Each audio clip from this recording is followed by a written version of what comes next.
la louange, la gloire. C'est ce que nous avons même lu le matin. C'est par amour qu'on sert Christ. Cet amour nous presse. Oui, mes frères et sœurs, nous le servons par amour. Nous l'aimons. Ses décisions sont justes. Notre Dieu est bon. Aujourd'hui, nous ne pouvons que le remercier et lui dire merci pour tous les hauts faits, les bienfaits, tout ce qu'il a fait pour nous. Recevez encore une fois les vœux les meilleurs. Que cette année soit une année de prospérité, une année de joie, de santé, une année de progrès. Oh, que Dieu soit loué. Et prenons 1 Corinthiens chapitre 15. 1 Corinthiens 15. Il nous reste quelques temps, nous allons lire la parole. 1 Corinthiens 15, le verset 20. 1 Corinthiens 15, le verset 20. 1 Corinthiens 15, 20. Mais nous pouvons nous mettre debout. Merci 1 Corinthiens 15, 20.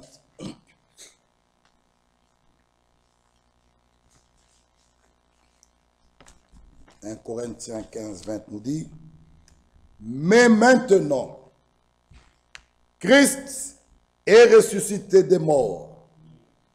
Il est les prémices de ceux qui sont morts. Car puisque la mort est venue par un homme, c'est aussi par un homme qu'est venue la résurrection des morts. Et comme tous meurent en Adam, de même aussi tous revivront en Christ. Mais chacun en son rang, Christ comme prémisse, puis ceux qui appartiennent à Christ lors de son avènement ou lors de son retour. Ensuite viendra la fin. Quand il mettra le royaume, quand il remettra le royaume à celui qui est Dieu et Père, après avoir réduit à l'impuissance toute domination, toute autorité et toute puissance. Car il faut qu'il règne jusqu'à ce qu'il ait mis tous ses ennemis sous ses pieds. Le dernier ennemi qui sera réduit à l'impuissance, c'est la mort. Dieu, en effet, a tout mis sous ses pieds. Mais lorsqu'il dit que tout lui a été soumis, il est évident que celui qui lui a soumis toutes choses est excepté. Et lorsque toutes choses lui auront été soumises, alors le Fils lui-même sera soumis à celui qui lui a soumis toutes choses, afin que Dieu soit tout en tous. Amen. Pouvons nous asseoir. Nous parlerons de l'achèvement de l'œuvre. Le matin, nous avons parlé d'Abraham, Hébreux chapitre 6, verset 13, que Dieu lui avait fait une promesse, et Abraham, Dieu n'a pas seulement fait les promesses, Dieu se tient lui-même responsable. Oui, il jura même par lui-même que certainement Abraham, tu seras béni, et Dieu lui-même est responsable de ses promesses, il les a accomplies. Et nous avons montré qu'une chose qu'Abraham aussi devait faire, il devait persévérer jusqu'à ce qu'il a pu voir la promesse qui lui avait été faite d'Isaac devenue une réalité. Isaac n'était plus une doctrine ni un enseignement quelconque. Isaac était le produit de la promesse que Dieu avait donnée à Abraham. Et l'exhortation de ce matin, nous devons aussi persévérer.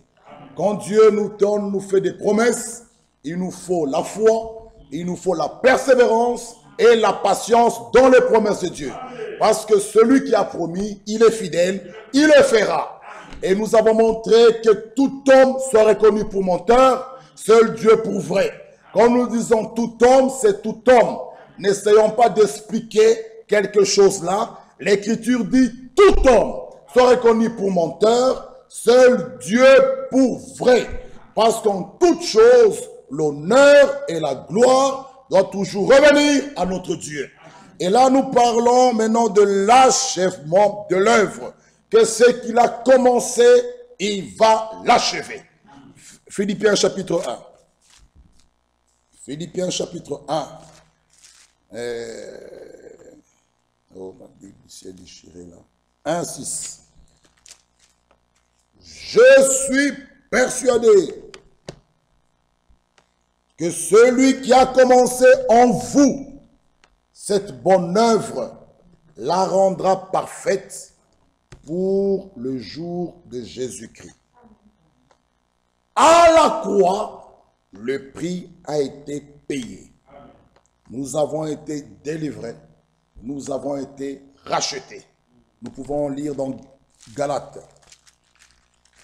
Galates. Il y a de quoi chanter pour ce Dieu, crier même, sauter. Il mérite cela. Oui, mes frères, parfois nous pleurons, nous crions. Les gens se demandent qu'est-ce qui se passe. Galates 3, 13. Galates 3, 13. Christ nous a rachetés de la malédiction de la loi, étant devenu malédiction pour nous, car il est écrit, maudit est quiconque est pendu au bois. Il nous a rachetés de la malédiction de la loi. Un enfant de Dieu racheté n'est plus sous la malédiction. Parce qu'il a été racheté de cette malédiction de la loi, étant devenu malédiction pour nous. C'est une réalité divine que chacun doit porter en lui-même. Tu dois croire cela, que tu n'es pas sous la malédiction, tu n'es pas maudit, mais tu es béni. Écoutez encore, c'est pourquoi les enfants de Dieu rachetés n'ont plus peur. Ah, bien-aimés frères et sœurs, c'est la circulaire 15 que j'ai toujours aimé lire pour vous. Cette réunion doit nous donner la force. Là, et que cette année nouvelle aussi sera une année bénie. Ah, si nous croyons réellement, nous pouvons être assurés que le Seigneur se révèle à nous, qu'il nous parle et il nous fortifie. Si nous croyons, la crainte doit aussi s'enfuir de nous. Aussi longtemps que nous croyons et aussi longtemps que nous craignons toutes sortes de choses, nous n'arriverons pas à demeurer constamment dans le repos de Christ. Ce n'est que lorsque la crainte en nous a complètement disparu que la foi peut s'épanouir pleinement. Ne crains point, dit le Seigneur, je suis ton bouclier, et ta récompense sera grande. Celui qui a peur de certaines choses peut aussi être sûr qu'elles viendront sur lui. Celui qui a peur de telle ou de telle maladie ne doit pas s'étonner lorsqu'il devient malade. C'est la maladie qui doit avoir peur de nous. C'est pourquoi, mes frères, quand bien même nous tombons malades, nous avons l'assurance et une promesse que par ses maîtrissures nous sommes guéris. C'est pourquoi il nous dit, c'est la maladie qui doit avoir peur de nous, parce que nous tenons fermement à la parole de Dieu. Ça, ce sont des choses que nous devons croire. Il a payé pour nous le prix. Le prix a été payé à Golgotha. Et cela est vrai. Cela est oui et amen. À la croix, Jésus a payé le prix. Et nous parlons de l'achèvement de l'œuvre. L'œuvre de Golgotha doit être une réalité en nous. L'œuvre de Golgotha doit être une réalité que Jésus a payé le prix. Il nous a rachetés de la malédiction de la loi. Cette œuvre doit être une réalité en nous. Et cette œuvre de Golgotha doit d'abord commencer en nous. Ah, bien-aimés frères, c'est pourquoi il nous dit ceci encore. Philippiens, relisons. Cette œuvre doit être une réalité en nous. Oh, mes frères et sœurs, cela nous donne la joie, même de crier, oh, de danser pour lui, de sauter. Je suis persuadé que celui qui a commencé en vous cette bonne œuvre la rendra parfaite pour le jour de Jésus-Christ. Cette œuvre commence en vous. Cette œuvre doit être une réalité en vous. L'œuvre de Golgotha. Voilà pourquoi, mes bien-aimés frères, 1 Corinthiens chapitre 15 que nous venons de lire, 1 Corinthiens 15, le verset 20, 1 Corinthiens 15, le verset 20 nous dit ceci, « Mais maintenant, Christ est ressuscité de mort. Il est le prémisse de ceux qui sont morts. Car, puisque la mort est venue par un homme, c'est aussi par un homme que venue la résurrection des morts. Comme tous meurent en Adam, de même aussi tous revivront en Christ. Mais chacun en son rang. Christ comme prémisse, puis ceux qui appartiennent à Christ lors de son avènement. Mon frère qui a été conduit de nous exhorter, oh, le retour de notre Seigneur Jésus-Christ est pour très bientôt. Il revient bientôt. Il n'y a plus de temps que l'Église se réveille. Voici, comme l'Écriture que notre sœur parle de Matthieu 24. Lisons d'abord. Cette Écriture est merveilleuse. Matthieu 24, le verset 7. Matthieu 24, lisons un peu Matthieu 24, verset 3. Il nous dit ceci. Il s'assit sur la montagne des Oliviers. Les disciples vinrent en particulier nous poser cette question. Dis-nous, quand cela arrivera-t-il? Ici, au chapitre 3 ici, vous allez voir, il y a 3 questions qui furent posées au Seigneur Jésus-Christ par les disciples. Dis-nous, quand cela arrivera-t-il? 1. 2. Quel sera le signe de ton avènement? 3. Et de la fin du monde. Il lui posa les questions. Jésus leur répondit, prenez garde que personne ne vous séduise. D'abord, ton âme a coûté cher. Que personne ne vous séduise par des discours vains. J'ai beaucoup apprécié. Les enfants de Dieu véritables sont des véritables disciples de Béret. Ils examinent tout ce qui leur est prêché. Ils remettent cela à la Bible. Ah, c'est l'évangile que nous annonçons. Nous annonçons des choses, même quand on sait les prophètes.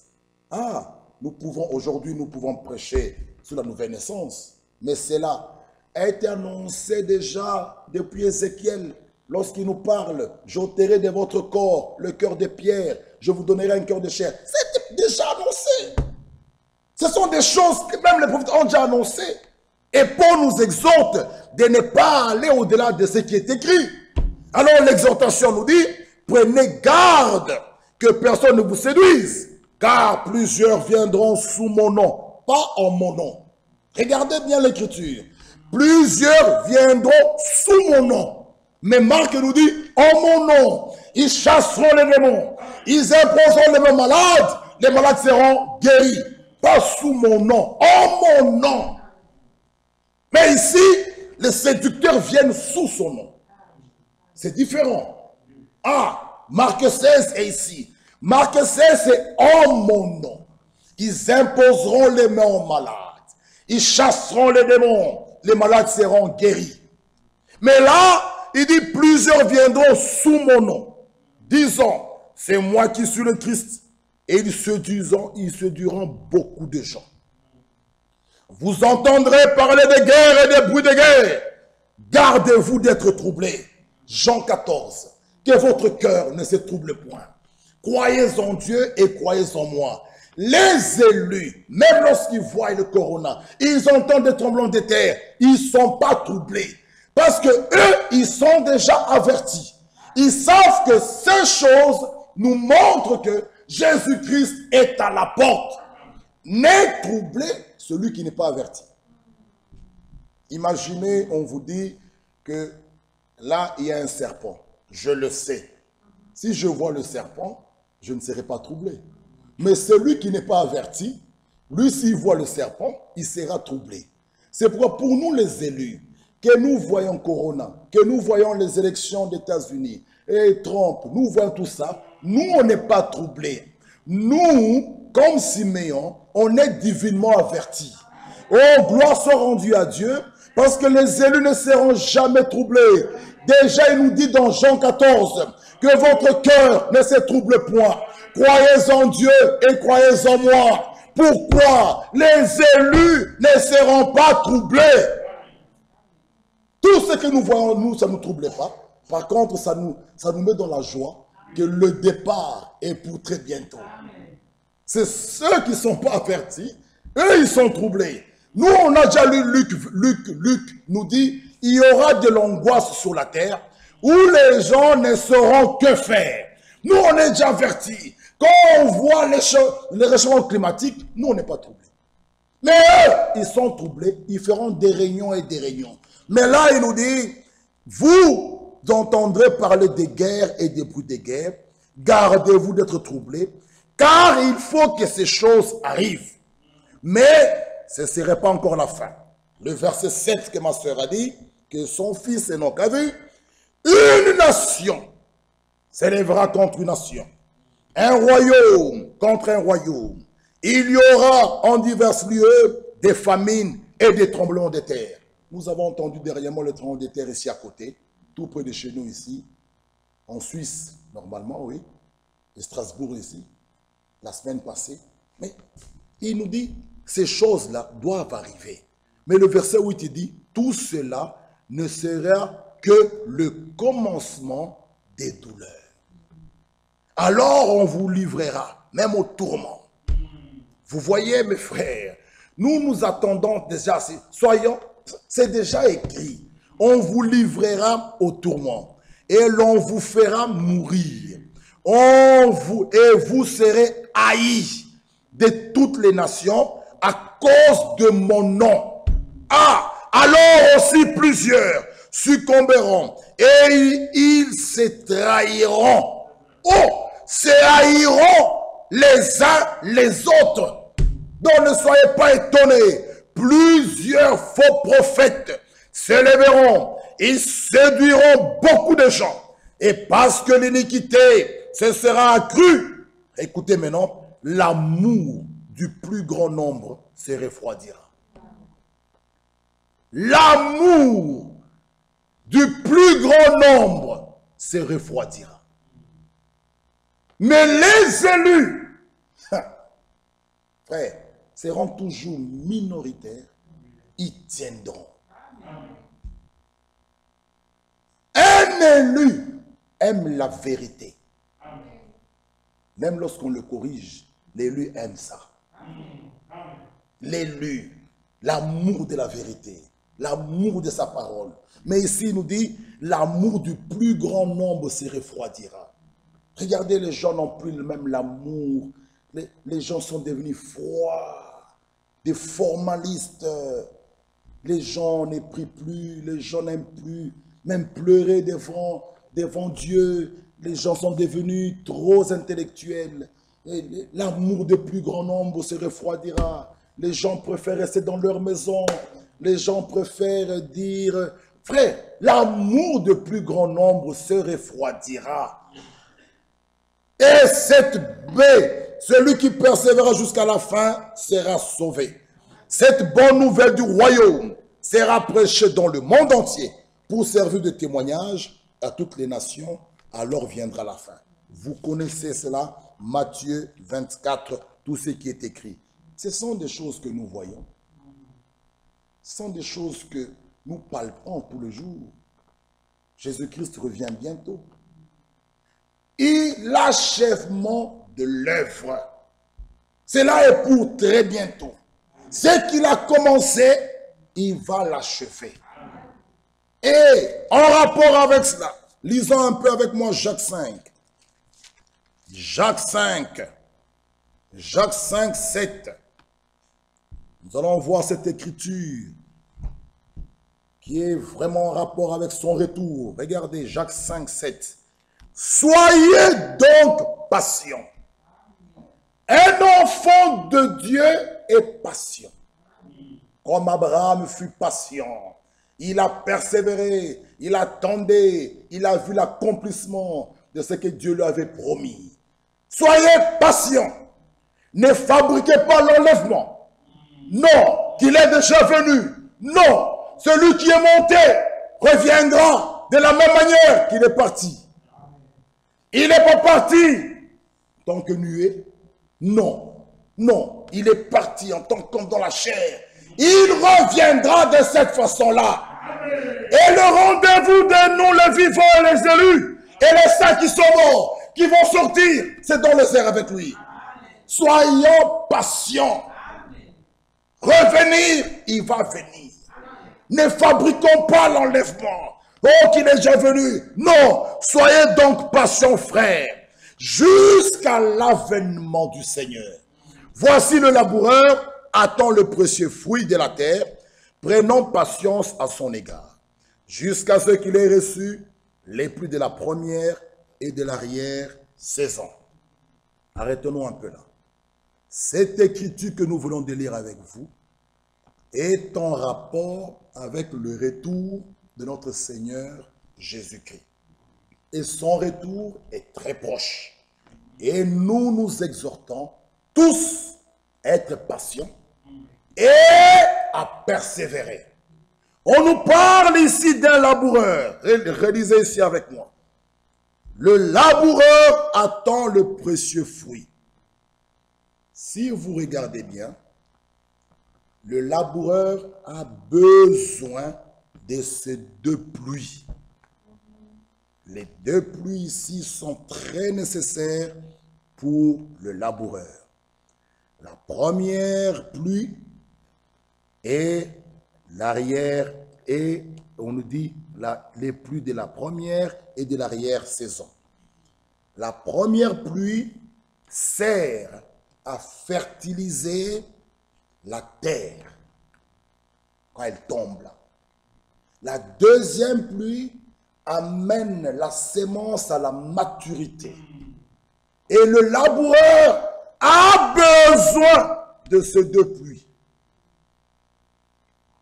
Et Jacques nous parle ici, relisons, il nous dit, voici le laboureur attend le précieux fruit de la terre. Prenons patience à son égard, jusqu'à ce qu'il ait reçu les pluies de la première et de l'arrière-saison. Le laboureur attend le précieux fruit de la terre. Prenons patience à son égard, jusqu'à ce qu'il ait reçu les premières pluies de la première et de l'arrière-saison. Mais une chose est que, bien aimés frères, la sémence qui est plantée a besoin de la pluie, a besoin de l'eau, a besoin du soleil. Mais l'eau et le soleil ne changeront pas la nature de la sémence qui est plantée. L'eau, le soleil viendra manifester la nature, la sémence qui a été plantée. Si c'est l'orange, ça sera l'orange. C'est pourquoi, mes bien-aimés frères, un enfant de Dieu, il est enfant de Dieu, bien avant la fondation du monde. Ne pensez pas, bien-aimés frères, que Dieu sera surpris. Un jour, un de ses enfants, il se retrouve en enfer. Non! Jésus pouvait dire, Père, je n'ai perdu aucun. Aucun des enfants de Dieu ne sera perdu. C'est pourquoi un enfant de Dieu, en lui, il y a quelque chose de spécial. C'est pourquoi lorsqu'il tombe, on ne le supplie pas, on ne négocie pas avec lui, on ne va pas le dorloter pour qu'il vienne se repentir ou pour qu'il puisse mettre sa vie en ordre. Il a quelque chose en lui. Il a cette nature. La nature divine est en lui. Il est engendré par la parole et par l'esprit. Bien-aimés frères, la sémence parole est plantée en lui. Le Saint-Esprit viendra l'arroser. Il manifestera ce qui a été planté.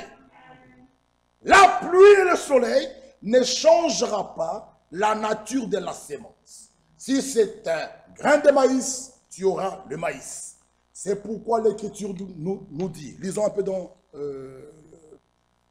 1 Corinthiens. L'Écriture me vient en tête. 1 Corinthiens, oui, le verset 15. 1 Corinthiens, verset 15.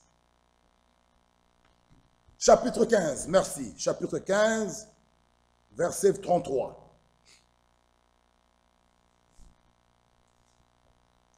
Ici, Jacques nous parle de la patience. La patience produite par l'esprit. Pas une patience fabriquée, non, une patience produite par l'esprit. Ah, regardez d'abord 1 Corinthiens, chapitre 15, verset 33. Ne vous y trompez pas. Les mauvaises compagnies corrompent les bonnes mœurs. Revenez à vous-même, comme il est convenable, et ne péchez point. Car quelques-uns ne connaissent pas Dieu, je le dis à votre honte. L'Écriture dit quelques-uns. Parce que les brebis du Seigneur, Jean 10 le dit, connaissent la voix du bon berger. Pas tous nous connaissent, quelques-uns. Frère, maintenant si nous nous adressons aux élus, et là, nous ne nous soucions pas des vierges folles. Non, nous nous adressons aux élus, nous nous adressons aux vierges sages. Et les élus, dans chaque âge, sont toujours minoritaires. Il y a beaucoup d'appelés, mais peu d'élus. C'est à eux que nous nous adressons ce soir, cet après-midi. Eux, ils font attention à toute la parole de Dieu. Même au détail, ils suivent, ils font attention à toute la parole de Dieu. Revenons maintenant dans Jacques. Jacques, nous n'allons pas traîner. Jacques 5. Jacques 5. Que nous dit Jacques 5? Nous avons parlé que la première pluie sert à fertiliser la terre. La pluie suivante pour amener la sémence à la maturité. Ah, Jacques 5 nous dit, le verset 8, vous aussi, soyez patients, affermissez vos cœurs, car l'avènement du Seigneur est proche. Ah, Jacques nous pointe ici la patience. Et cette patience, Jacques nous ramène, réalisez avec moi ici, soyez patients, affermissez vos cœurs. Ah, le verset 11, il nous dit, voici nous disons bienheureux ceux qui ont souffert patiemment.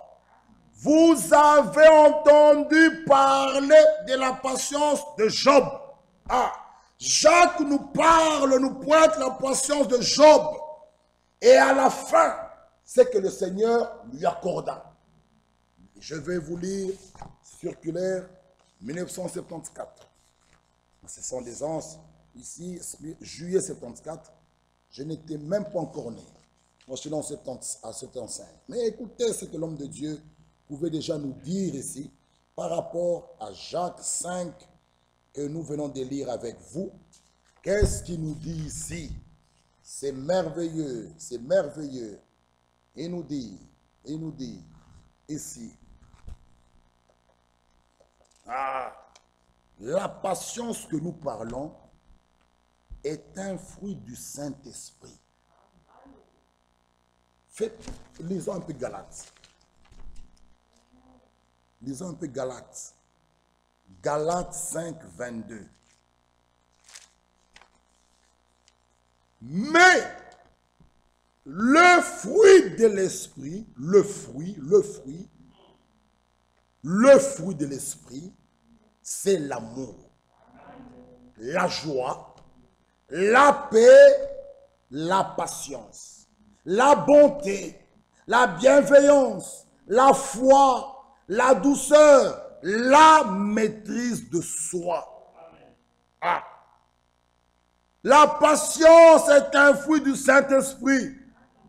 Ah, c'est là qu'est manifesté, s'il s'agit de notre propre patience, produit, pas une patience produite de nos... Non. Une patience produite par l'Esprit. Bien-aimés frères, Dieu, on ne peut pas le servir par des mains humaines. Tout ce que nous faisons doit être... le Saint-Esprit doit en être l'auteur. L'amour que tu as, si cet amour que nous venons de lire dans Galates 5 ici, et ton amour à toi est différent, et regarde, ton amour à toi est très différent, c'est un amour sélectif, un amour de groupe. Il dit, nous sommes ici, les autres sont là. L'amour divin rassemble tout le monde. Cet amour-là ne crée... Si déjà vous voyez quelqu'un avec son langage, oh, nous sommes à 3 groupes, nous sommes à 2 groupes. Non, l'amour divin unit tout le monde. Il met tout le monde dans le même sac. Nous sommes tous les enfants du même Dieu. Nous avons un seul Père. Ça, c'est l'amour divin. L'amour, selon Galates 5:22. Nous parlons de Galates 5:22. Amen. Parce que le Saint-Esprit, lorsqu'il vient, mes frères et sœurs, que ce soit les ministères, les 5 dons de ministère, ou les 9 dons de l'Esprit, nous comptons, nous les additionnons, ça fait 14. C'est pour l'édification du corps de Christ.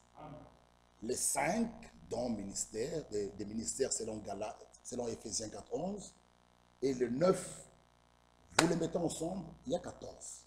Ces 14-là, c'est pour l'édification du corps de Christ. Nous prenons maintenant Galates 5:22. Galates 5:22, c'est dans l'individu que nous voyons cela. Les 5 dons, les 5 ministères, selon Ephésiens 4, c'est pour l'édification du corps. Et ces 5-là travaillent, pas seulement ici à l'Assemblée locale, c'est pour le corps, l'Église de Dieu vivant. Quelqu'un peut être en dehors, s'il a ce don-là en lui, il peut même parler, il n'est pas focalisé qu'ici. C'est pour l'édification. Tu peux être à l'extérieur, Dieu te saisit, tu parles en langue en Angleterre. Mais Galates 5:22, c'est dans l'individu que nous voyons ça. Si quelqu'un déclare avoir le baptême du Saint-Esprit, nous devons voir Galates 5:22 dans la personne. Dans la personne, nous devons voir la patience, nous devons voir la bonté, nous devons voir la maîtrise de soi, nous devons voir la bienveillance, nous devons voir la paix, nous devons voir la joie. Et ceux qui procurent la paix sont appelés fils de Dieu, parce qu'ils ont le Dieu de paix. Ce sont des pacificateurs, des personnes capables à ramener le calme et la paix. Ça, il faut que ces choses soient en nous. Et Jacques nous pointe ici, Galates 5:22 là. Il dit la patience est un fruit du Saint-Esprit. Ah, bien-aimés frères et sœurs, il nous dit encore ici, il nous parle. Nous avons montré que la première pluie, c'est pour fertiliser la terre. La pluie suivante, pour amener la nouvelle vie, la semence à la maturité. Et nous avons montré, nous avons lu ici. Lisons ici maintenant. Ici, page 5. On nous parle de Job. Regardez, regardez. Ici. Cependant, le Seigneur lui-même rendit témoignage de Job par ses paroles. Il n'y a personne comme lui sur la terre.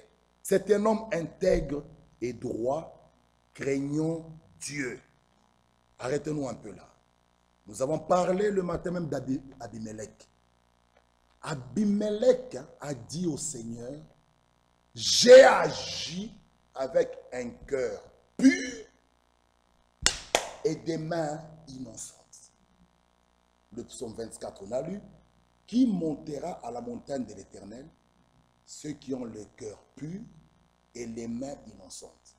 Abimelech dit, si j'ai pris cette femme, je ne l'ai pas arrachée. Abraham m'a dit que c'est sa sœur. J'ai agi avec un cœur pur et les mains innocentes. Et Dieu lui dit, oui, je le sais. C'est pourquoi je n'ai pas permis que tu pêches. Je t'ai frappé de sommeil pour que tu ne touches pas la femme d'autrui. Regardez un peu cet homme. Il était franc, il était sincère. Et Dieu, automatiquement, voyant la sincérité de cet homme-là, il a intervenu. Pas quelqu'un qui sait que c'est la femme d'autrui, mais tu parles arracher des forces. Ça, tu n'as pas le cœur pur. Et Dieu n'interviendra pas dans cette affaire. Dieu intervenu, n'a pas laissé Abimelech pécher parce qu'il avait un cœur pur et les mains innocentes. Aujourd'hui, nous avons des hommes courageux qui font du mal, mais ils essaient encore de se justifier avec des écritures. Ils essaient de falsifier la parole. Ils répondront devant le Seigneur. On ne prend pas la parole pour se protéger avec frère.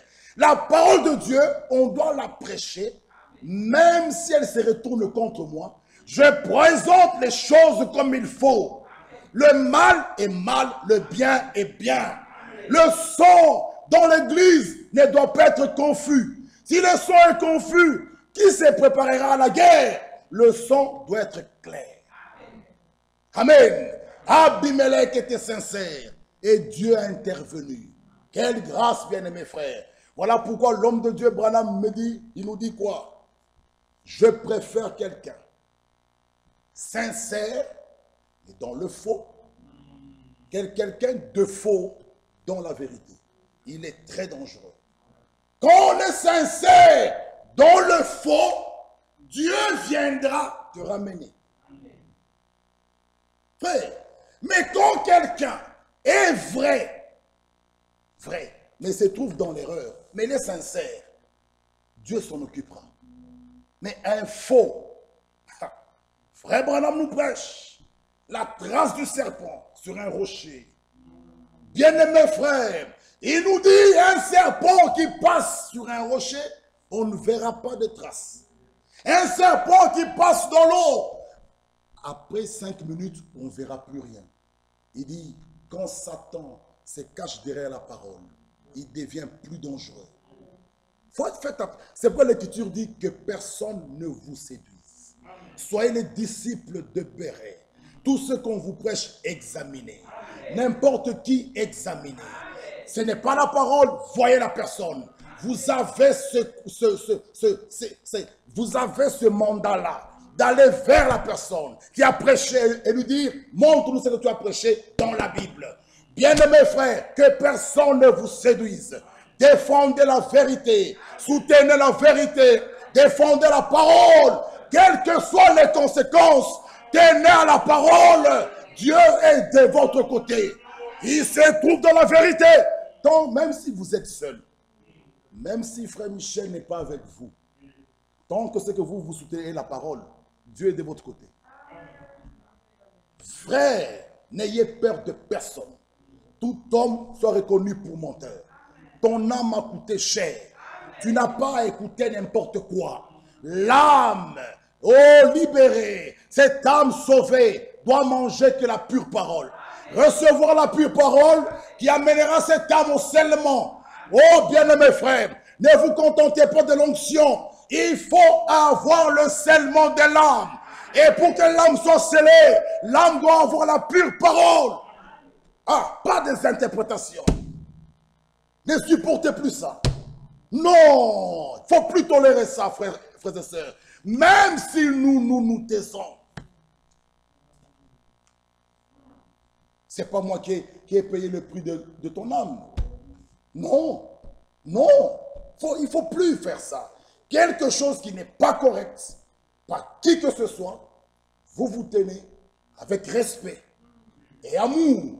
Vous allez voir la personne. Pas dans la brutalité, amour et respect. Parce qu'un élu ne peut pas se perdre. Ayez déjà cette assurance. Mais ce n'est pas pour cela que nous allons gober des faussetés. Non, nous avons l'amour de la vérité. Nous, il nous faut la parole. Ça, c'est le souci des élus. Il nous faut la parole, bien-aimés frères. Et il nous dit ici, la patience de Job. Qu'est-ce que cette patience a produit? Regardez ce qu'il nous dit. C'est le même témoignage. Job était intègre. Job, c'est... Attendez. Je ne vois plus bien ici. Il est quelle heure, mon frère, là derrière? 16h, 15h25. Oui.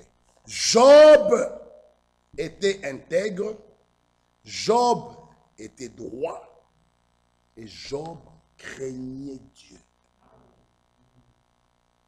Et nous avons lu un jour avec vous dans Ézéchiel, il dit, si j'ai trouvé ces trois hommes, Job, Daniel et Noé. Frère, Dieu cherche des témoins, des hommes même sous la terre. Pour aller un peu lire la vie qu'avait Daniel, ce qu'était Noé et Job. Regardez un peu leur CV, intègre, droit, craignant Dieu, se détournant du mal. Or, ces gens-là étaient encore dans l'Ancien Testament, sous le sang des boucs et des taureaux. Expliquez-moi un peu ça. Quand aujourd'hui on peut réclamer, frère, il n'y a pas d'homme parfait. Mais comment on parle de l'intégrité de Job ici? N'essayons pas de nous justifier. Quand j'ai failli, frère, j'ai failli. Parce que la perfection est possible en Christ. Soyez donc parfaits comme je suis parfait. Soyez saints comme je suis saint. Est-ce qu'il y a la sainteté possible? Oui. Paul arrive plus loin, écrit aux saints qui sont à Éphèse. Les saints d'aujourd'hui, ce ne sont pas des morts. Comme nous voyons nos amis là, la sainte. Non! Ce sont des vivants. Et la sainteté, c'est possible. Frère, en Christ, hein, aujourd'hui, dans la nouvelle alliance, nous qui avons participé à l'aspersion du sang de Jésus. Ah non, mes bien-aimés, nous qui nous sommes approchés de la montagne de Sion, nous nous sommes approchés de Jésus. Ici, il y a des saints. Nous le croyons. Il y a des saints ici. C'est une vérité. Job était intègre. Job était droit. Job craignait Dieu. Il s'était donné des mal. Pourtant, regardez maintenant bien, écoutez ce frère Fondi, il fut éprouvé. Ah, c'est le même témoignage que le Seigneur peut rendre de son Église. Cependant, elle doit, comme Job, passer par les plus profondes épreuves jusqu'à ce qu'elle soit révélée la pleine restauration. Donc, l'Église, Job est passé par 3 phases. Au début, il était béni, il avait beaucoup de biens. Au milieu, il a eu une vie sombre. À la fin, il a été béni au double. L'Église est aussi en train de passer par ces phases. Regardez au commencement. C'est pourquoi notre bien-aimé frère Fong nous dit toujours, la dernière prédication doit être conforme à la première. Le dernier baptême, conforme au premier baptême. Pourquoi? Regardez au commencement. Quelqu'un comme Pierre, son ombre guérissait les malades. son ombre. Aujourd'hui, l'Église est comme humiliée. Nous passons par cette deuxième phase de Job. Il n'avait plus rien. Il souffrait, il pleurait. L'Église aujourd'hui, les gens se moquent même de nous. Mais attendez, lorsque cette double puissance va tomber, bien-aimés frères, vous verrez ce qui va se passer. Pierre passait comme ça, son ombre guérissait les malades. Des choses extraordinaires.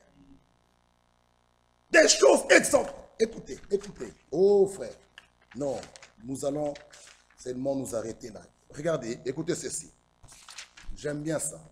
L'état dans lequel se trouve actuellement chaque enfant de Dieu, ainsi que l'état de l'Église, ne demeurera pas tel qu'il est jusqu'à la fin. Non. Voilà pourquoi le psaume nous dit, le méchant ne résistera pas dans l'assemblée des saints. Non, non. L'église du Dieu vivant n'est pas une caverne de voleurs, où nous trouvons des menteurs, assis des adultères, les gens même se moquent de nous. Non frère, non. Ça ne sera pas comme ça jusqu'à la fin. Non, il nous dit, Dieu fera encore de grandes choses parmi son peuple. Il a promis d'ébranler encore une fois les cieux et la terre. Dieu a promis la pluie de la première et de l'arrière-saison. Il les donnera au temps de la récolte, selon Jacques 5, 7. Comme au commencement, l'Esprit de Dieu viendra à la fin de temps de la grâce, comme une puissante pluie sur un sol desséché, selon Ésaïe 44, 3. Nous pouvons nous attendre, écoutez ceci, à une courte mais puissante action de l'Esprit, laquelle se terminera par la résurrection, la transmutation et l'enlèvement. Mais avant d'expérimenter et la résurrection et la transmutation, bien aimé, il faut d'abord notre âme à l'intérieur soit régénérée. Sinon, il n'y aura pas de transmutation, il n'y aura rien. D'abord, ton âme doit d'abord être régénérée, alors la transmutation est pour toi. L'achèvement consistera à une puissante vivification et un grand réveil à l'intérieur de l'église épouse. Maintenant, écoutez, durant ce court laps de temps, des choses extraordinaires arriveront, lesquelles rempliront tout le monde d'étonnement et la foi augmentera. Puis, l'oppression sera exercée sur les vrais croyants et alors, ceux qui seront prêts feront entendre ce cri, viens bientôt Seigneur Jésus. Tout à la fin, l'esprit et l'épouse diront, viens. L'appel qui retentit en dernier est, Amen, viens Seigneur Jésus. Ça, c'est pour nous. Aujourd'hui, nous prions pour les malades. Les Pentecôtes aussi prient pour les malades.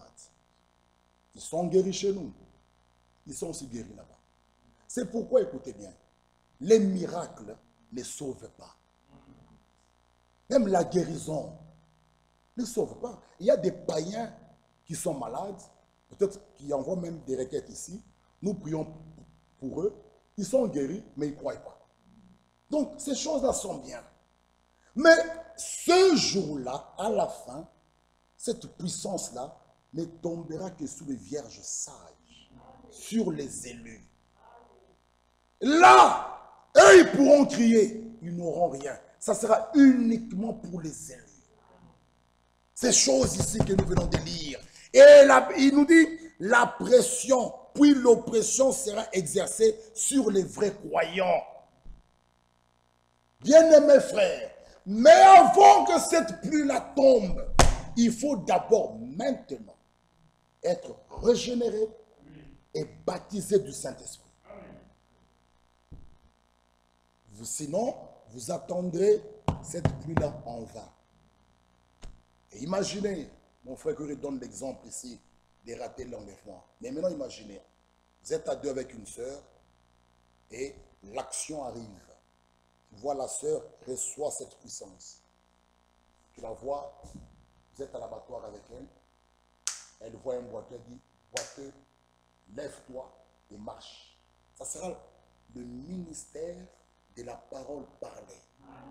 Ça sera plus beau. Toi, démon, qui a tourmenté cet homme, au nom de Jésus, lève-toi et marche. Non, tu parles comme Josué à Gabaon. Soleil, arrête-toi. Le soleil s'arrête. Tu regardes le boiteux, tu dis, boiteux, lève-toi. Bon, maintenant, regardez. Tu vois la sœur à l'abattoir avec vos caddies, en train d'acheter vos bananes et vos fruits. L'action arrive. Bon, elle va sentir. Ce ne sera pas un enseignement. Non, ni une doctrine. Ça sera une réalité. Elle sent ça. Elle dit, boiteux, lève-toi, marche. Tu vois quand le boiteux s'élève. Toi, la sœur de Ninove, nous les sœurs de Ninove, à notre assemblée, vous allez rester avec votre assemblée. Nous les sœurs du message, ok, ça va. Maintenant, quand tu vois ta sœur, elle dit boiteux, lève-toi, marche.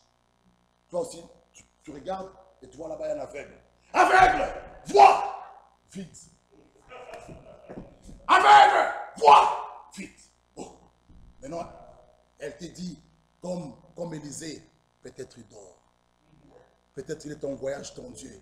Crie plus fort. Aveugle, aveugle, aveugle. Vite, elle arrive et dit, aveugle voix. Tu sauras que c'est fini. Ici, on peut encore jouer, frère. Nous jouons, nous fabriquons. Nous, on fait trop de cinéma ici. Tout le monde est saint, ayant l'apparence de la piété. On veut intimider des autres. Les gens ne veulent pas se repentir. Ils font l'orgueil, la connaissance de la lettre. Allons-y, allons-y. C'est pour bientôt. C'est pour bientôt. Tu verras que c'est trop tard. Alors tu seras comme les vierges folles. Donnez-nous aussi de votre huile.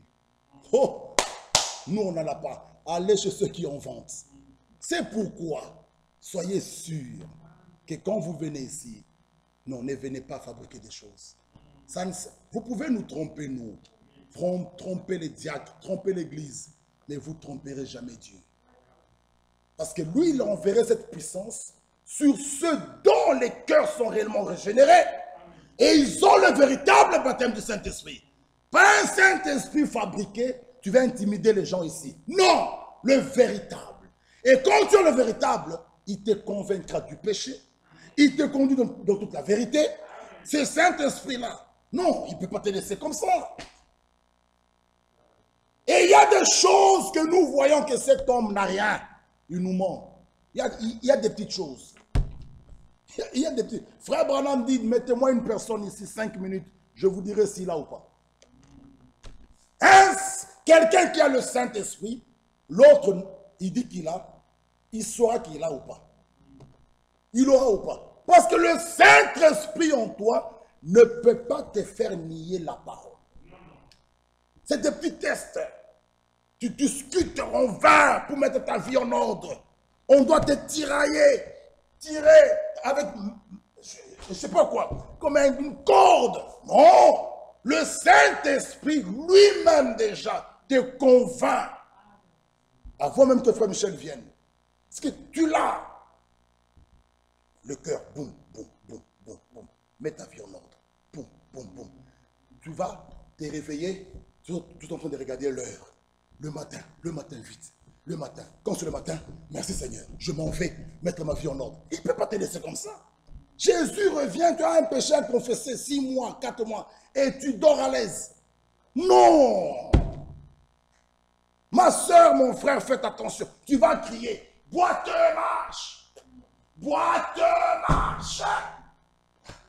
Et ta soeur dit, ma soeur, peut-être Dieu, ton Dieu, il dort. Crie encore fort. Boiteux! Elle te dira, laisse. Elle s'approche et dit, boiteux. Ça ne sert à rien d'écrire. Si tu as la chose, tu as la chose. Boiteux, marche. Tu vois les béquilles tombent, l'homme se met debout, Là, tu regarderas ta soeur, tu sauras que pour moi c'est fini. Et frère, on nous dit, ça sera un court instant. Ça sera total. Ne fabriquons rien. Il y a la vraie nouvelle naissance, la véritable justification. Et la véritable justification met fin à l'ancienne vie qu'on a menée, qu'on a vécue sans Christ. Ça, c'est ça la véritable justification. Toi, chaque fois, oh frère, pardonnez-moi. Et tu pars à dire, Lolo, frère, pardonnez-moi. Tu reviens à Dubaï, pardonnez-moi. Pardonnez-moi. Mais tu dis que tu as le Saint-Esprit.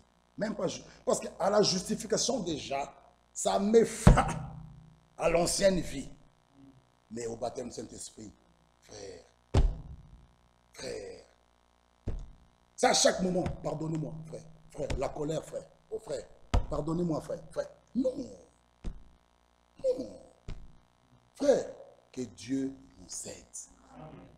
L'achèvement de l'œuvre. Il nous parle, terminons avec Jacques, et nous allons terminer. Nous allons relire Jacques 7. Oh, mes bien-aimés frères et sœurs, que Dieu puisse nous aider. Parce qu'avant son retour, nous l'avons lu avec vous, l'Église épouse doit être ramenée au même pas. Et elle doit devenir un cœur, une âme en tout lieu. L'Église épouse, avant son retour, doit être ramenée au même pas. Ah, pas ce qu'on voit aujourd'hui, l'autre prêche ça. Comment est-ce que l'Église épouse arrivera à l'unité de la foi? Eux là-bas, ils disent ça, eux là-bas, ils disent non. Et là-bas, interprètent le message de leur façon. Non, ramenez au même pas. Relisons le verset 11. Voici, nous vous disons, bienheureux, ceux qui ont souffert patiemment. Vous avez entendu parler de la patience de Job et vous avez vu la fin que le Seigneur lui accorda. Car le Seigneur est plein de miséricorde et de compassion. Amen. C'est pourquoi, mes bien-aimés frères, vous connaissez l'histoire de Job. On nous a montré la patience de Job, c'est que cette patience a produit. Il a été patient, il est passé, au début il était béni, cet homme, au milieu il passa, c'était vraiment sombre. Tout le monde pouvait dire de Job que cet homme, qu'est-ce qui se passe? Il a sous la terre un homme comme ça, frappé, tous ses biens sont partis, ses enfants partis, tout pris. Et Job reste toujours debout dans la foi. La Bible dit, il ne pécha point. Mais on voit des gens aujourd'hui, il a deuil, il commence à murmurer, il commence même à juger Dieu. Non, Job, lui était calme. Il dit, Dieu a donné, il a repris, que son Saint-Nom soit loué. Sa femme vient et dit, maudit Dieu et meurt. Il dit, mais non, comment tu parles comme une insensée? La Bible dit, Job ne pécha point. Mais, bien aimé, j'ai toujours dit, après l'épreuve, après le test qui vient de Dieu, il y a toujours une porte d'élection qui nous attend. Mais aujourd'hui, on voit des gens qui ont péché, qui disent, oh, c'est comme Job. Job n'a pas péché. Il faut faire attention. Job a été éprouvé. Il est passé par le test. Mais toi, on t'attrape dans un champ de maïs d'autrui. On t'arrête.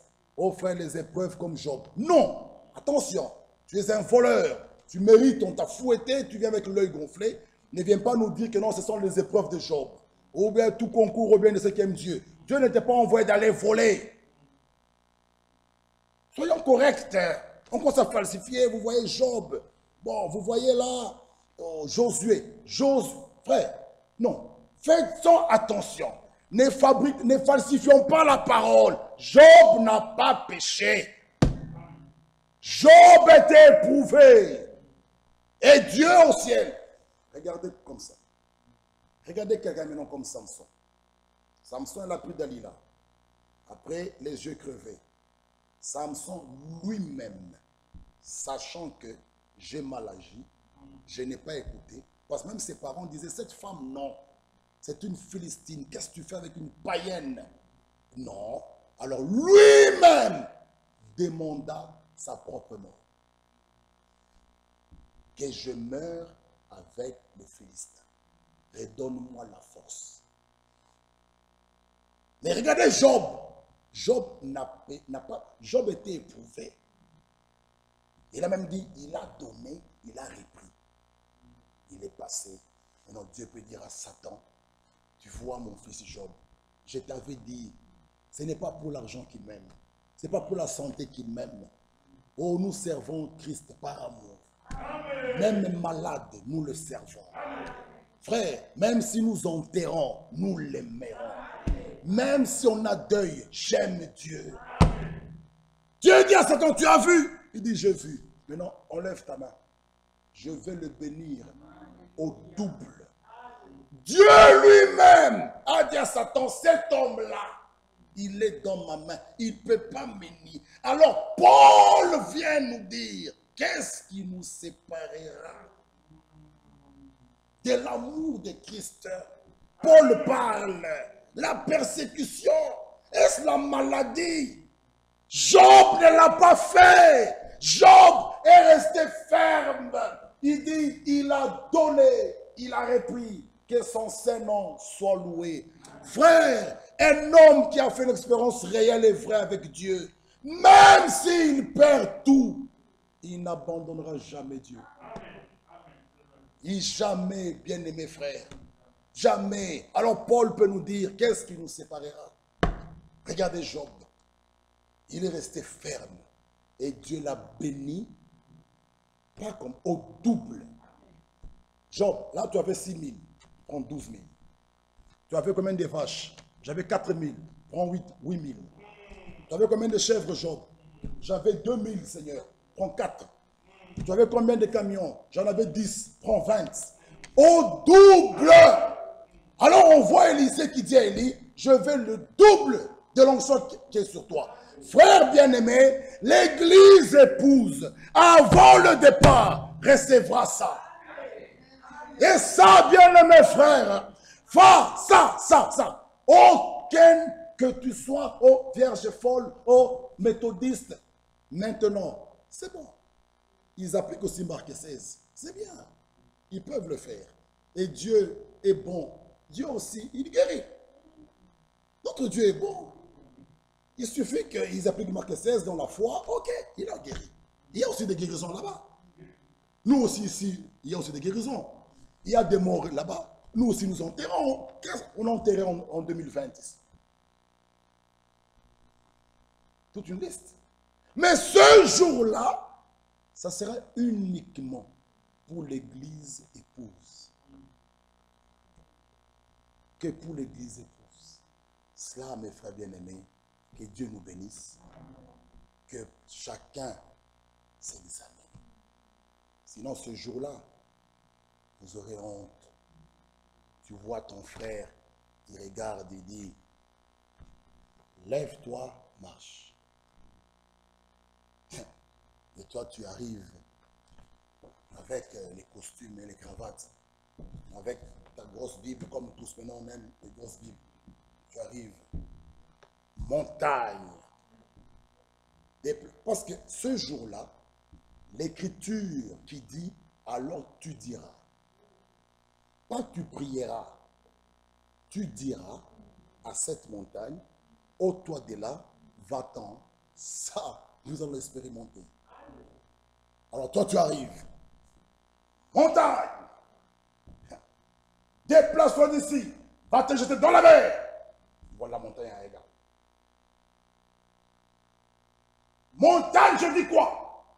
Déplace-toi. Va dans la mer. La montagne est toujours comme ça. Mais la montagne, elle est têtue. Montagne. La montagne peut te dire, nous connaissons pas. Frère, eux, ils ont voulu copier. Oh, il dit, nous connaissons Paul. Et toi, qui es-tu, d'où viens-tu? C'est pourquoi, c'est vrai, nous pouvons parler, frère Branham, frère Franck. Frère, nous devons être sûrs de nous-mêmes. Ils ont leur expérience, mais toi, arrête de trop parler, tout ça, frère, arrête. Toi, où es-tu avec Dieu? Donne-nous ton carnet des actes du Saint-Esprit. Pour toi. Parce qu'il risque de te dire, nous connaissons Paul. Et toi, tu viens d'où? Tu auras honte.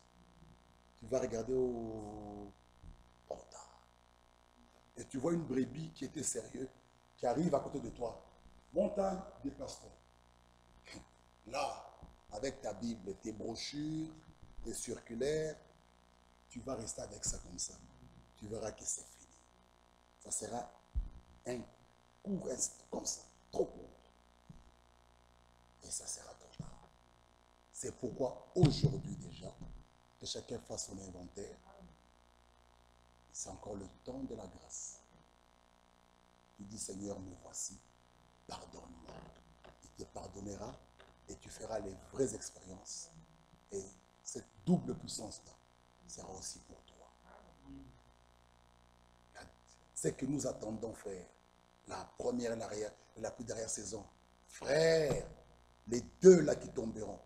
Oh non, ça sera merveilleux. L'église épouse aura le ministère de la parole parlée. Ça, j'aime bien. Josué, la guerre, il regarde.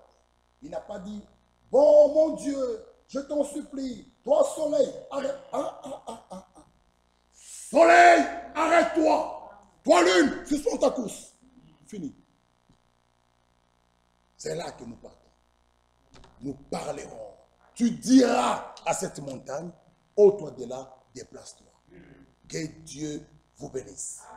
Oh, mes bien-aimés frères, notre Dieu est merveilleux. Que notre Dieu soit glorifié, qu'il soit loué. Nous allons nous mettre debout. Nous allons prier.